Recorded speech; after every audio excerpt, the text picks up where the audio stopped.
Capítulo 2. Que trata de la primera salida que de su tierra hizo el ingenioso Don Quijote.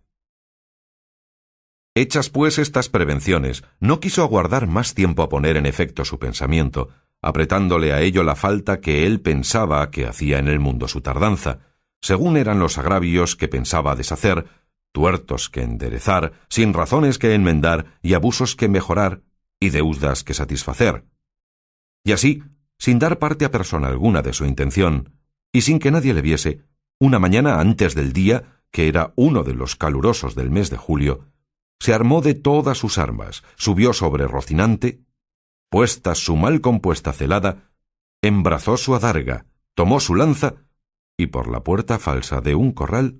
salió al campo con grandísimo contento y alborozo de ver con cuánta facilidad había dado principio a su buen deseo. Mas apenas se vio en el campo, cuando le asaltó un pensamiento terrible y tal, que por poco le hiciera dejar la comenzada empresa, y fue que le vino a la memoria que no era armado caballero, y que conforme a la ley de caballería ni podía ni debía tomar armas con ningún caballero, y puesto que lo fuera, había de llevar armas blancas, como novel caballero, sin empresa en el escudo, hasta que por su esfuerzo lo ganase. Estos pensamientos le hicieron titubear en su propósito, mas, pudiendo más su locura que otra razón alguna, propuso de hacerse armar caballero del primero que topase, a imitación de otros muchos que así lo hicieron, según él había leído en los libros que tal le tenían.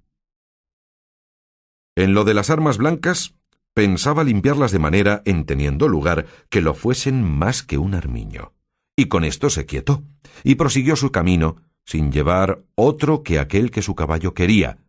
creyendo que en aquello consistía la fuerza de las aventuras. Yendo pues caminando nuestro flamante aventurero, iba hablando consigo mismo y diciendo: ¿Quién duda, sino que en los venideros tiempos, cuando salga a la luz la verdadera historia de mis famosos hechos, que el sabio que los escribiere no ponga cuando llegue a contar esta mi primera salida tan de mañana de esta manera? Apenas había el rubicundo Apolo tendido por la faz de la ancha y espaciosa tierra las doradas hebras de sus hermosos cabellos, y apenas los pequeños y pintados pajarillos con sus arpadas lenguas habían saludado con dulce y meliflua armonía la venida de la rosada aurora, que dejando la blanda cama del celoso marido por las puertas y balcones del manchego horizonte, a los mortales se mostraba, cuando el famoso caballero Don Quijote de la Mancha, dejando las ociosas plumas, subió sobre su famoso caballo Rocinante y comenzó a caminar por el antiguo y conocido campo de Montiel. Y era la verdad que por él caminaba. Y añadió diciendo: «Dichosa edad y siglo dichoso, aquel donde saldrán a luz las famosas hazañas mías, dignas de entallarse en bronces, esculpirse en mármoles y pintarse en tablas, para memoria en lo futuro. Oh tú, sabio encantador, quien quiera que seas, a quien ha de tocar el ser cronista de esta peregrina historia, ruégote que no te olvides de mi buen Rocinante, compañero eterno mío en todos mis caminos y carreras». Luego volvía diciendo, como si verdaderamente fuera enamorado: «Oh princesa Dulcinea, señora de este cautivo corazón, mucho agravio me habedes fecho en despedirme y reprocharme con el riguroso afincamiento de mandarme no parecer ante la vuestra fermosura. Plégaos, señora, de membraros de este vuestro sujeto corazón que tantas cuitas por vuestro amor padece». Con estos iba ensartando otros disparates, todos al modo de los que sus libros le habían enseñado, imitando en cuanto podía su lenguaje. Con esto caminaba tan despacio y el sol entraba tan apriesa y con tanto ardor que fuera bastante a derretirle los sesos, si algunos tuviera. Casi todo aquel día caminó sin acontecerle cosa que de contar fuese, de lo cual se desesperaba, porque quisiera topar luego con quien hacer experiencia del valor de su fuerte brazo. Autores hay que dicen que la primera aventura que le avino fue la del Puerto Lápice. Otros dicen que la de los molinos de viento. Pero lo que yo he podido averiguar en este caso, y lo que he hallado escrito en los anales de la Mancha, es que él anduvo todo aquel día. Y al anochecer, su Rocín y él se hallaron cansados y muertos de hambre, y que mirando a todas partes por ver si descubriría algún castillo o alguna majada de pastores donde recogerse y a donde pudiese remediar su mucha hambre y necesidad, vio no lejos del camino por donde iba una venta, que fue como si viera una estrella que no a los portales, sino a los alcázares de su redención le encaminaba. Dióse priesa a caminar y llegó a ella a tiempo que anochecía. Estaban acaso a la puerta dos mujeres mozas, de estas que llaman del partido, las cuales iban a Sevilla con unos arrieros que en la venta aquella noche acertaron a hacer jornada. Y como a nuestro aventurero todo cuanto pensaba, veía o imaginaba le parecía ser hecho y pasar al modo de lo que había leído, luego que vio la venta, se le representó que era un castillo con sus 4 torres y chapiteles de luciente plata, sin faltarle su puente levadiza y honda cava, con todos aquellos adherentes que semejantes castillos se pintan. Fuese llegando a la venta, que a él le parecía castillo, y a poco trecho de ella detuvo las riendas a Rocinante, esperando que algún enano se pusiese entre las almenas a dar señal con alguna trompeta de que llegaba caballero al castillo. Pero como vio que se tardaban y que Rocinante se daba priesa por llegar a la caballeriza,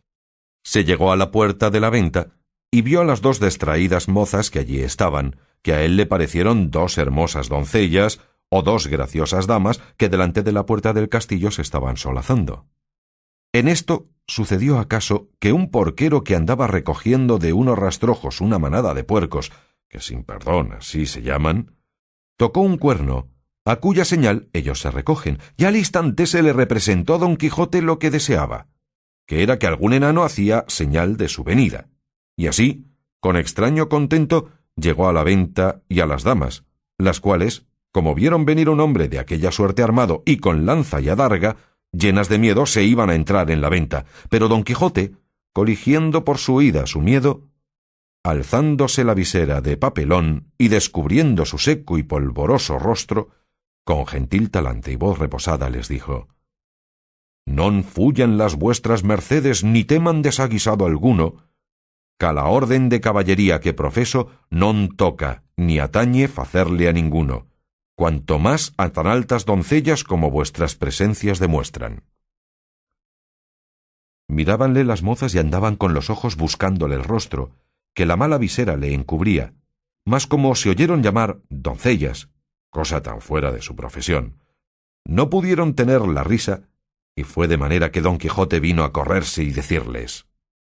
«Bien parece la mesura en las fermosas, y es mucha sandez además la risa, que de leve causa procede.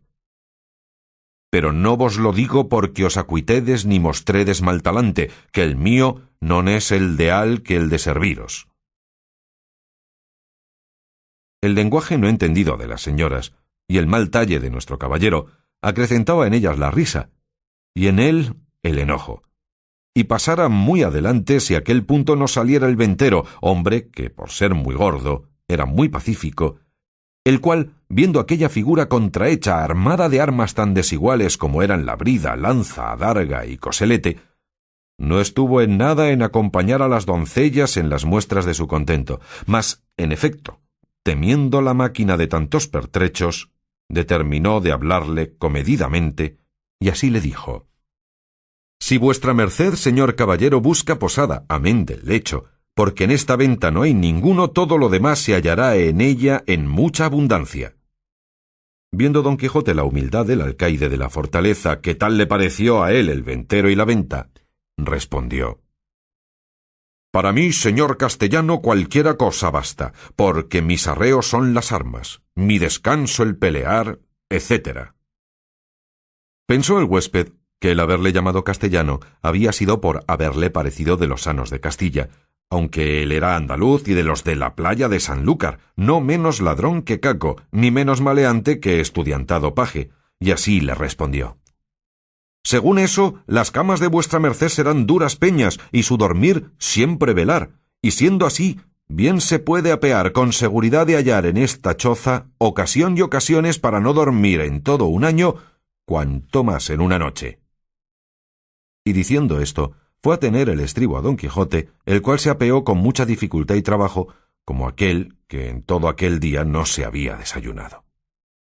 Dijo luego al huésped que le tuviese mucho cuidado de su caballo, porque era la mejor pieza que comía pan en el mundo. Miróle el ventero, y no le pareció tan bueno, como don Quijote decía, ni aun la mitad. Y acomodándole en la caballeriza, volvió a ver lo que su huésped mandaba, al cual estaban desarmando las doncellas, que ya se habían reconciliado con él, las cuales, aunque le habían quitado el peto y el espaldar, jamás supieron ni pudieron desencajarle la gola, ni quitalle la contrahecha celada, que traía atada con unas cintas verdes, y era menester cortarlas, por no poderse quitar los ñudos, mas él no quiso consentir en ninguna manera, y así se quedó toda aquella noche con la celada puesta, que era la más graciosa y extraña figura que se pudiera pensar. Y al desarmarle, como él se imaginaba que aquellas traídas y llevadas que le desarmaban eran algunas principales señoras y damas de aquel castillo, les dijo con mucho donaire: «Nunca fuera caballero de damas tan bien servido como fuera don Quijote, cuando de su aldea vino, doncellas curaban de él, princesas del su Rocino. O Rocinante, que este es el nombre, señoras mías, de mi caballo, y don Quijote de la Mancha el mío,